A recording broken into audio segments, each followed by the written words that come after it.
আসসালামু আলাইকুম। সবাই কেমন আছেন? আশা করি সবাই ভালো আছেন। আলুর দম বানাতে গিয়ে দেখি বাসায় তেল নাই। আপনাদের ভাইয়াকে টেনে উঠালাম। সরিষার তেল এনেছে, বিট এনেছে, তেল, কলা, তো সব কিছু এনেছে। আমি মশলা তৈরি করছি।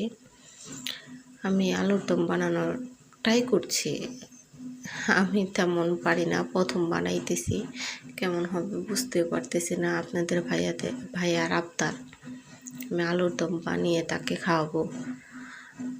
যাই হোক, সে যে যাই বলুক না কেন আমি তার কথা রাখার চেষ্টা করি। মানে সে আমার কাছে কিছু বললে আমি না করতে পারি না। যাই হোক, আমি লেগে পড়লাম আলুর দম বানার জন্য। যতটুকু পারি দেখি। আমি ময়দা মেখে রেখেছি। এক পর্যায়ে মশলা কষানো হয়ে গেছে, আমি আলু দিয়েছি। আলু নেড়ে চেড়ে কষানো হয়ে গেছে প্রায়। একটু পানি দিয়ে দিলাম, হইতে থাকুক যতটুকু হয়।